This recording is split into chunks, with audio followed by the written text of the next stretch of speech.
Welcome student, hope all is well. तो पिछली class से हम लोग पढ़ते आ रहे हैं किस चीज के बारे में, टॉर्क के बारे में। आज हम लोग टॉर्क ही का एप्लीकेशन पढ़ेंगे, जिसको हम लोग क्या बोलते हैं, मूविंग कॉइल गैल्वेनोमीटर, राइट। तो आगे बढ़ने से पहले एक बार रिक्वेस्ट कर ले उन बच्चों से जो पहली बार हमारे चैनल को वॉच कर रहे हैं।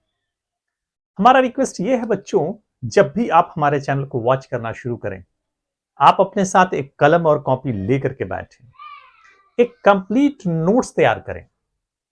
दूसरा, चूंकि फिजिक्स का रिलेशन हमारा पीछे से है, अगर पीछे के कॉन्सेप्ट्स आपके क्लियर नहीं है तो आगे समझने में परेशानी होगी। तो जरूरत इस बात की है कि आप पीछे से शुरू करें और यहां तक पहुंचे।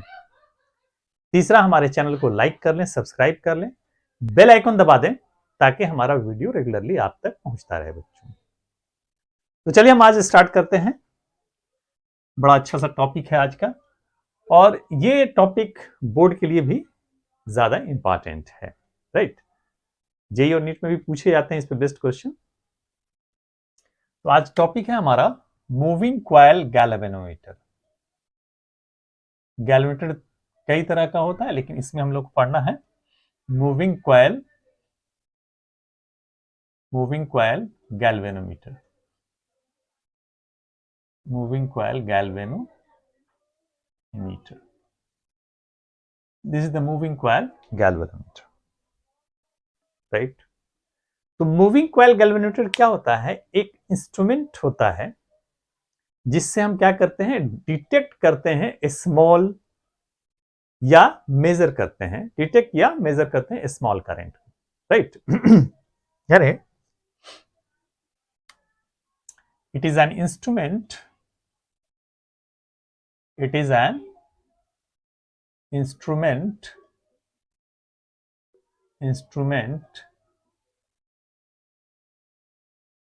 which is used to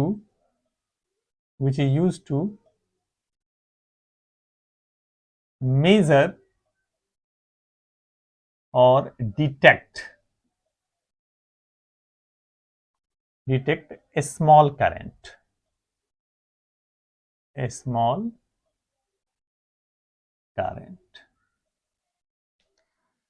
तो इसका इस्तेमाल जो हम करते हैं, यानी स्मॉल करंट को डिटेक्ट करने के लिए या मेजर करने के लिए बच्चों, राइट। अब बात करते हैं कि ये किस प्रिंसिपल पे बेस्ड है। तो अभी आप लोगों ने पढ़ा, ये जो प्रिंसिपल पे बेस्ड है, यानी current carrying coil produces the torque. अगर कॉइल के अंदर क्या होगा, हमारा करंट होगा, तो क्या करेगा, हमारा टॉर्क प्रोड्यूस करेगा। और टॉर्क प्रोड्यूस होने का मतलब क्या होगा, वो उसके अंदर डिफ्लेक्शन होगा, यानी उसके अंदर मूवमेंट होगा, राइट। तो प्रिंसिपल क्या है हमारा, when a current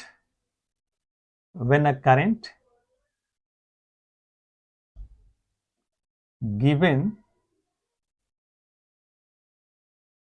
to the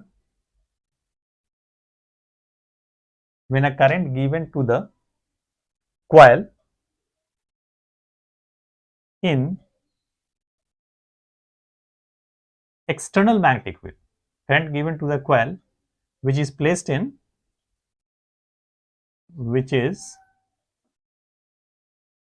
in external magnetic field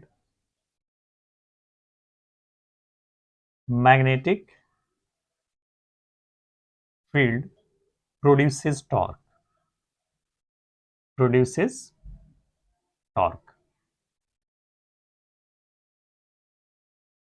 torque का मतलब क्या होगा हमारा, यानी उसके अंदर क्या होगा, डिफ्लेक्शन होगा, राइट बच्चों।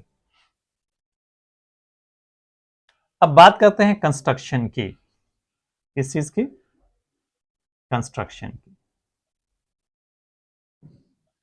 यानी इसको किस तरह से हम कंस्ट्रक्ट करते हैं। तो तो आइए हम देखते हैं इसको कैसे हम कंस्ट्रक्ट करेंगे। इस तरह का हम अरेंजमेंट लेते हैं।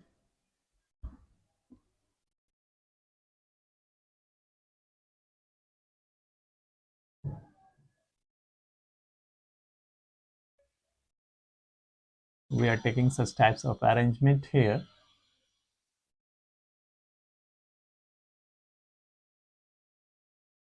बहुत छोटा कर देते हैं और भी थोड़ा छोटा कर देते हैं।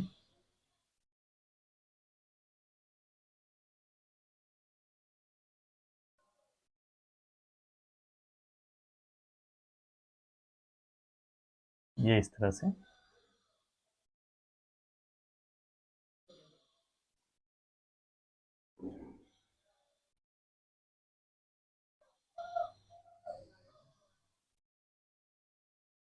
यहाँ पे एक लेवलिंग स्क्रू है ताकि इसको सही से लेवल में रख सकें। लेवलिंग स्क्रू है ना। और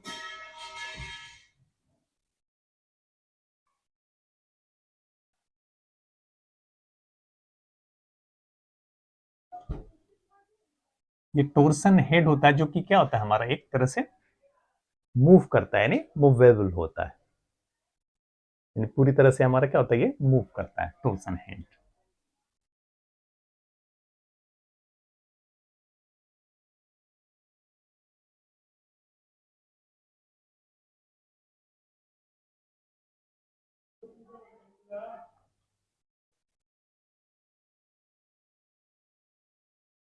ये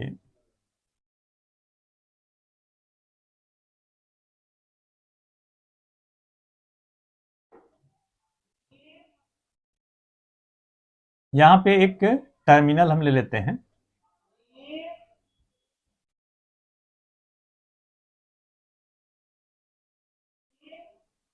हियर इज द टर्मिनल।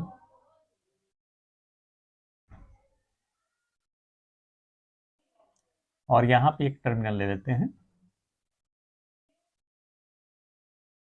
ये टर्मिनल हो गया हमारा T1 और ये टर्मिनल ले लेते हैं हम लोग T2।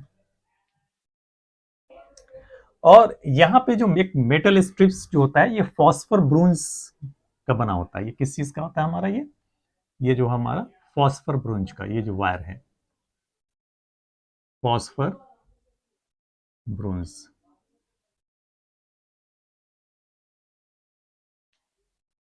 राइट बच्चों। और ये नीचे आता है ये, और इस तरह से ये हमारा एक लूप का फॉर्मेशन करता है।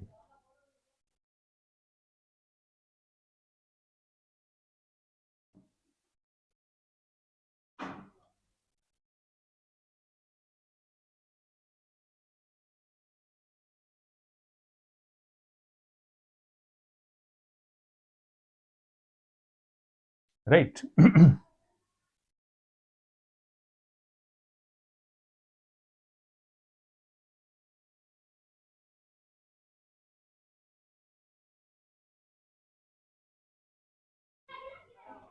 और यहाँ पे एक स्प्रिंग लगा होता है।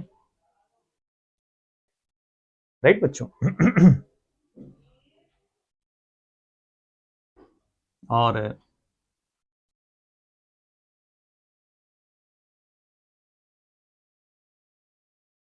ये ऐसे जा करके ये जो टर्मिनल है इससे अटैच हो जाता है।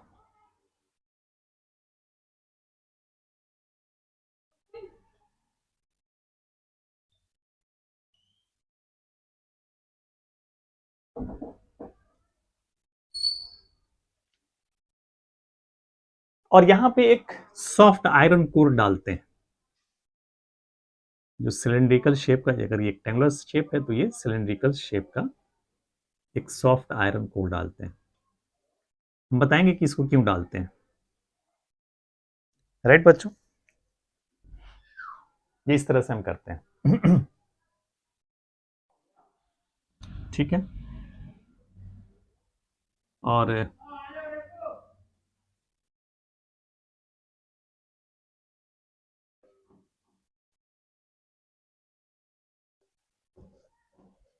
ये स्प्रिंग है हमारा, इस स्प्रिंग को हम एस ले लेते हैं। ये स्ट्रिप्स है, एस डैश कर दीजिए।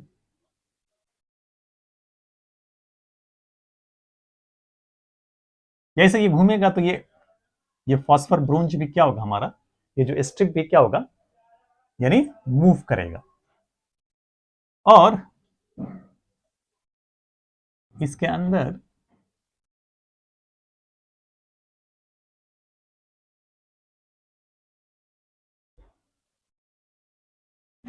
एक सिलिंड्रिकल मैग्नेट को प्लेस कर देते हैं।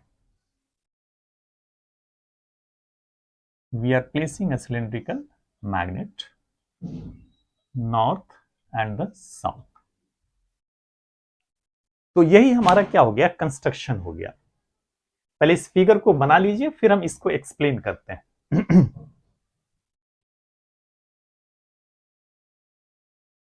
ओके बच्चों, तो आपने नोट कर लिया होगा। अब हम इसके कंस्ट्रक्शन की बात कर रहे हैं, हम इसको थोड़ा मिटा देते हैं ताकि थोड़ा बोर्ड क्लियर हो जाए।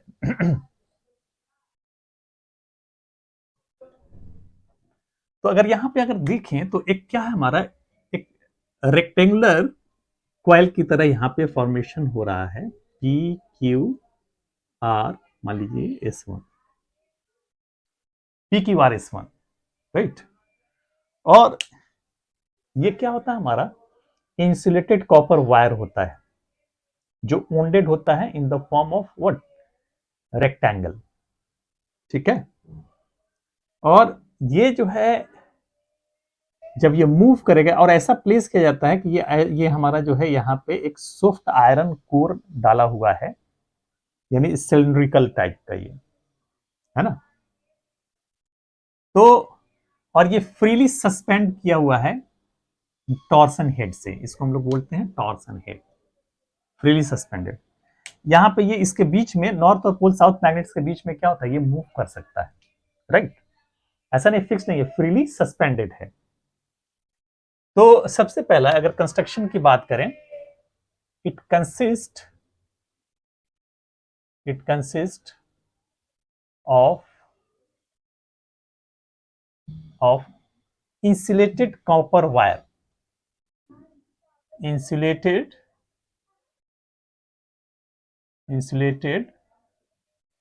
copper wire,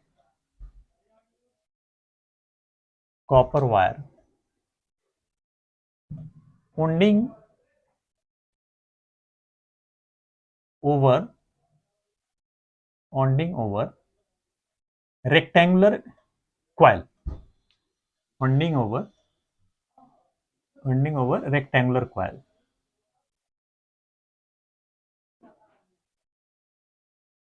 रेक्टेंगुलर फ्रेम कर दीजिए, रेक्टेंगुलर फ्रेम। और ये रेक्टेंगुलर फ्रेम क्या है हमारा, इंसुलेटेड है ये भी, राइट। तो it consist of the insulated copper wire wounding over rectangular frame, right. Rectangular frame, the coil is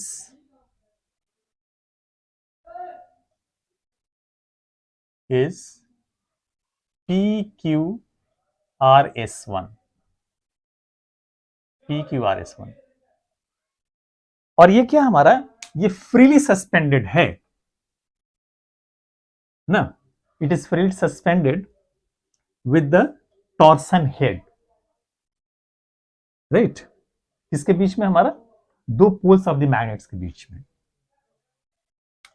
it is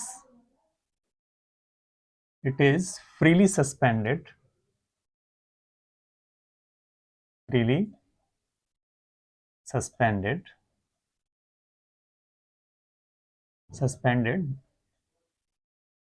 by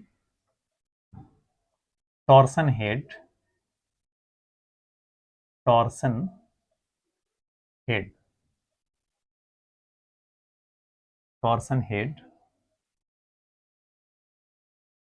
H ले लेते हैं। torsion head, by torsion head. It is freely suspended by torsion head by using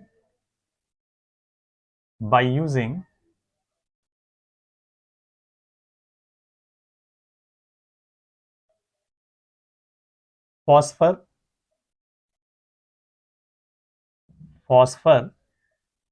bronze strip. ये क्या हमारा phosphor bronze strip है, यानी क्या होता है, ये घूमता है, ये हाईली इलास्टिक होता है, ठीक है ना। इसमें ये टॉर्सन हेड है, यहां से ये टच है ये हमारा, और ये फ्रीली सस्पेंडेड है, ठीक है। It is freely suspended bye torsion head H by using phosphor bronze strips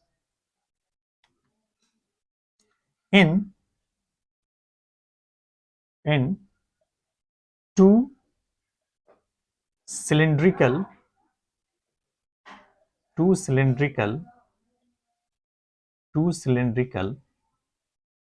poles of the magnet,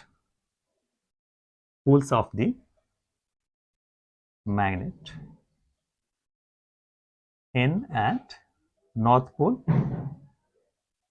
N and S कर देते हैं, ये अंडरस्टूड है, ठीक है। The other end of the wire is connected with the what? यानी spring, highly elastic spring. The other end of the coil,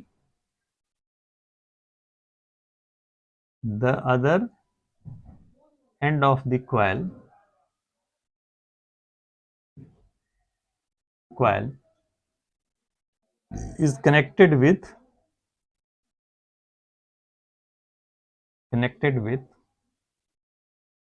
highly elastic spring,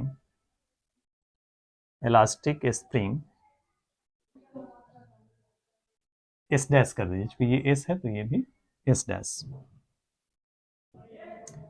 highly elastic spring, what? S dash. And the terminal T1 T2, ठीक है, और ये क्या है हमारा T1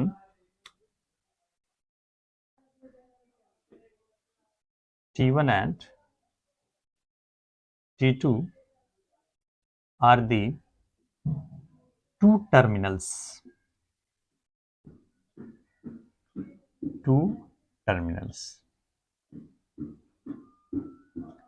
T1 T2 are the two terminals. तो क्या हो गया हमारा ये T1 और T2 से ये कनेक्टेड है, ये हमारा वायर है ऐसे घूम करके, फिर ये फॉस्फर ब्रोंज ये हमारा इलास्टिक स्प्रिंग से, और ये हमारा टर्मिनल T2 से जाके कनेक्ट हो गया, ठीक है।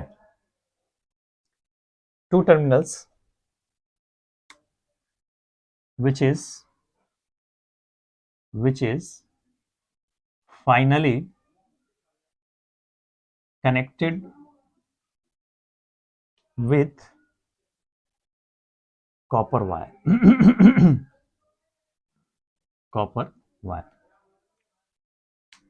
राइट बच्चों, तो यही हमारा क्या था, कंस्ट्रक्शन था, ठीक है। अब हम इसके थ्योरी और वर्किंग को समझेंगे, फिलहाल इसको नोट कर लीजिए।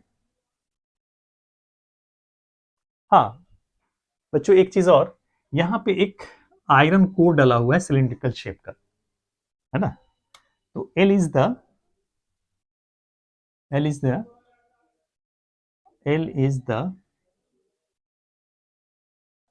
cylindrical iron core,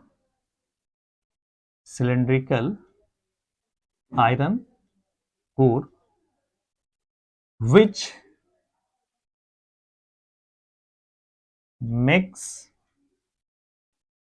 the field radial, जो कि फील्ड को क्या बनाएगा, हमारा रेडियल बनाएगा, राइट। चलिए नोट कीजिए इसको।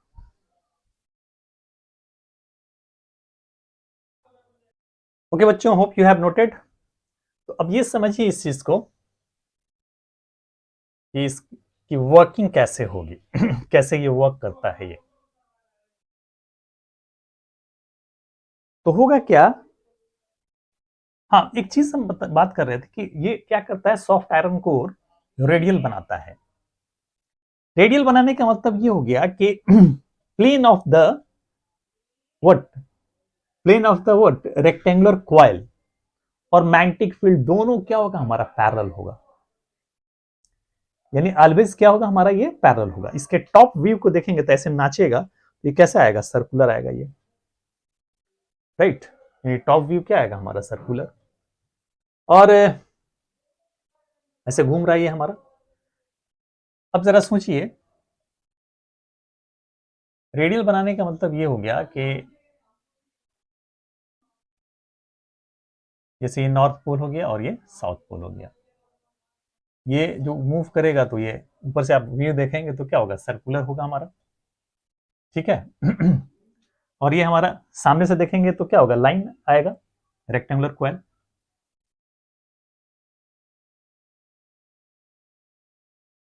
यानी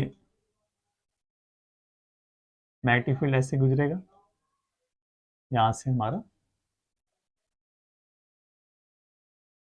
नॉर्थ टू साउथ, राइट बच्चों। यानी ऑलवेज जो मैग्नेटिक फील्ड होगा इस पे क्या होगा, परपेंडिकुलर होगा। एक मिनट बच्चों,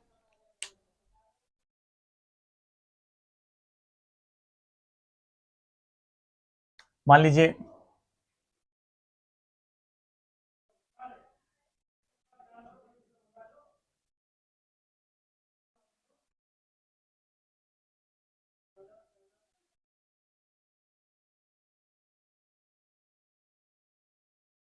यानी हम समझाने की कोशिश कर रहे हैं, यानी ये ऑलवेज जो है मैग्नेटिक फील्ड जो होगा वो रेडियल होगा। जैसे जैसे घूमेगा इस साइड में जाएगा तो भी पैरेलल हो जाएगा, इस साइड में जाएगा तो भी पैरेलल हो जाएगा।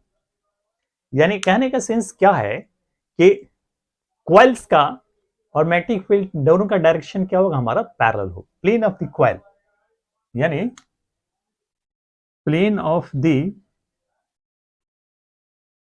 ये रेडियल बनाने का मतलब plane of the coil parallel to magnetic field, magnetic field.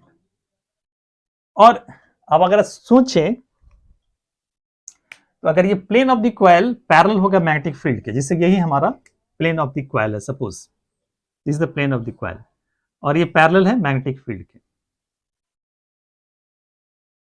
Plane of the coil क्या हमारा पैरेलल है मैग्नेटिक फील्ड के, यानी इसी डायरेक्शन में। तो एरिया वेक्टर क्या होगा हमारा, perpendicular.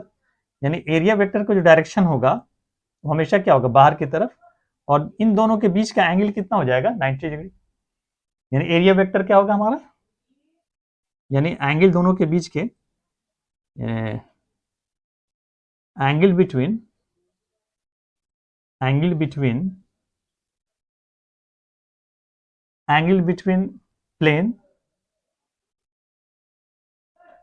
And magnetic field is 90 degree. यानी इस चीज को आपने क्या लिया था, अल्फा, यानी अल्फा हमेशा क्या रहेगा, 90 डिग्री। यानी इसका मकसद सिर्फ यही है, राइट बच्चों। आपने समझ लिया, इसको मिटा देते हैं। अब आते हैं आगे। तो हम बात कर रहे हैं वर्किंग की, किस चीज की बात कर रहे हैं, वर्किंग की। कहानी क्या होगा यहां पे, देखिए जब इस टर्मिनल को जब टच करेंगे तो ये सर्किट कंप्लीट होगा। अगर करंट होगा तो, यानी करंट को क्या करता है हमारा, डिटेक्ट करता है। तो करंट होगा तो मान लीजिए कि यहां से करंट पास किया, यहां से करंट पास किया,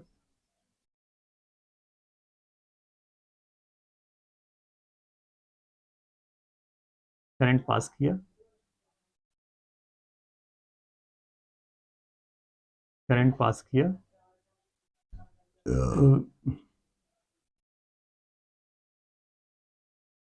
यहां से current,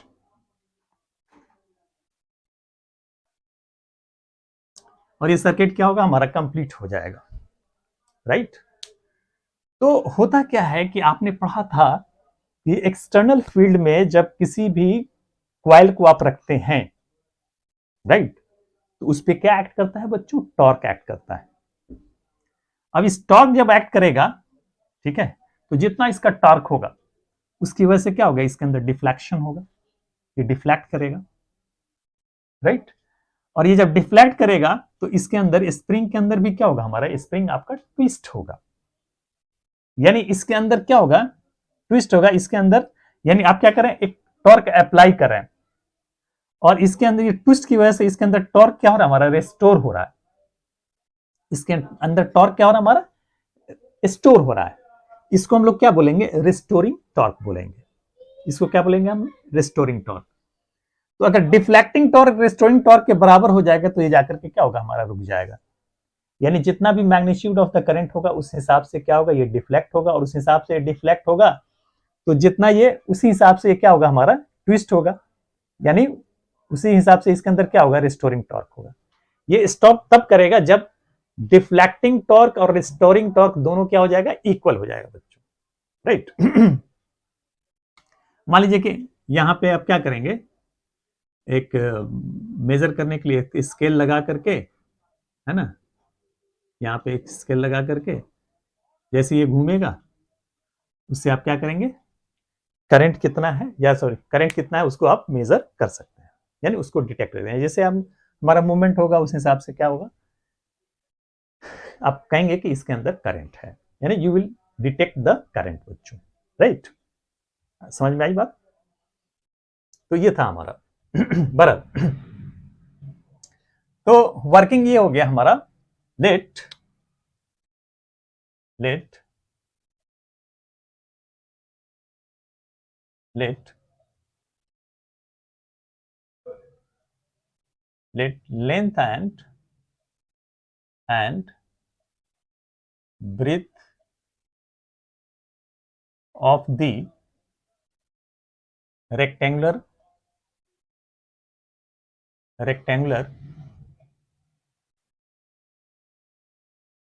coil PQRS1 is L and B। तो एरिया हमारा A इज इक्वल टू क्या हो जाएगा? यानी A इज इक्वल टू क्या हो गया? L into B. ठीक है। और number of turns of the coil यानी N इज इक्वल टू क्या हम ले रहे हैं? नंबर ऑफ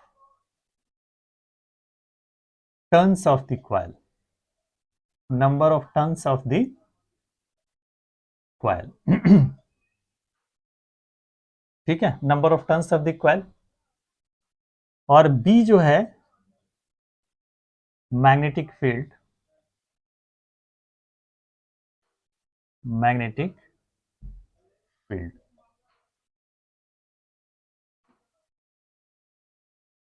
ठीक है।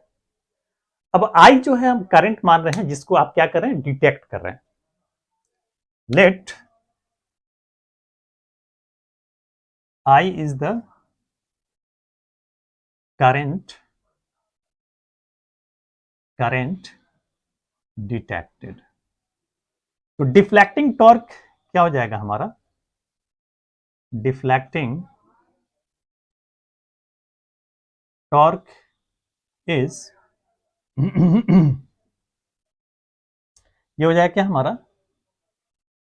N I A B sine alpha. यानी यहां पे चूंकि ऑलवेज क्या होगा? रेडियल होगा। यानी alpha area vector magnetic field के बीच का जो एंगल होगा हमेशा क्या होगा? 90 डिग्री होगा। यानी अल्फा बी ऑलवेज 90 डिग्री। यानी इस तरह से हमारा अल्फा बी ऑलवेज 90 डिग्री। तो ये डिफ्लेक्टिंग टॉर्क जो होगा वो किसके बराबर होगा? एन आई ए बी के। डिफ्लेक्टिंग टॉर्क एन आई बी के। ठीक है। अब हम बात करते हैं किस चीज की? रिस्टोरिंग टॉर्क की, है ना। Due to twist in spring restoring torque is produced, है ना। तो यहां पे मिटा देते हैं, due to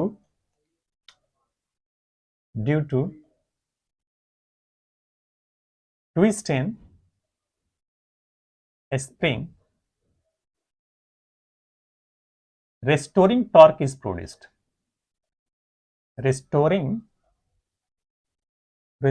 torque is produced. Restoring जो है टॉर्क जो होता है वो प्रोपोर्शनल किसके होता है, हमारा थीटा के, यानी theta is the angle of twist. जितना वो एंगल से ये ट्विस्ट करेगा, जितना इसके अंदर ट्विस्ट करेगा ये, यानी टाउ इज इक्वल टू के इंटू थीटा। थीटा क्या है, हमारा एंगल ऑफ ट्विस्ट है, ये एंगल ऑफ ट्विस्ट। और इक्विलिब्रियम पोजीशन पे, यानी ये जैसे ही हमारा क्या हो, डिफ्लेक्टिंग टू रेस्टोरिंग टॉर्क के बराबर होगा, क्या होगा, रुक जाएगा वो, राइट। जैसे करंट हटाएंगे फिर अपने ओरिजिनल पोजीशन को क्या करेगा, वो रीगेन कर लेगा हमारा coil, right.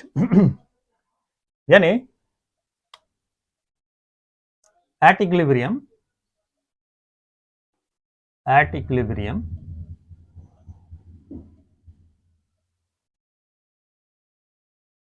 restoring deflecting torque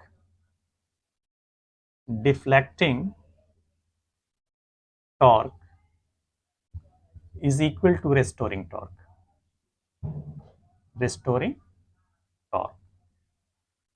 तो डिफ्लेक्टिंग टॉर्क क्या हो गया हमारा, NIAB, और ये हो गया क्या हमारा K इंटू थीटा, NIAB, और which is equal to K into theta के। ये चीज हो गया हमारा। फिलहाल इसको नोट कर लीजिए, फिर हम आगे बढ़ते हैं।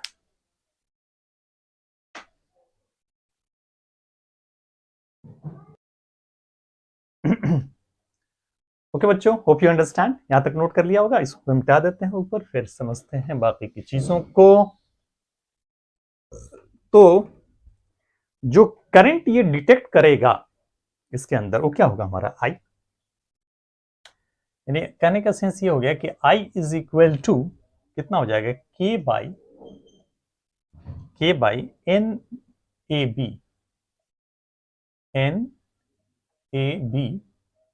Into theta. I is K in B, और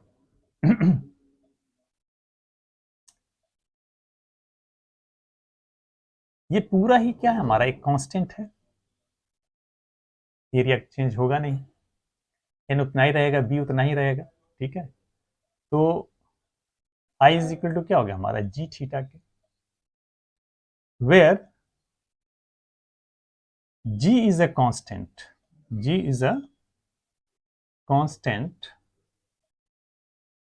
called galvanometer constant,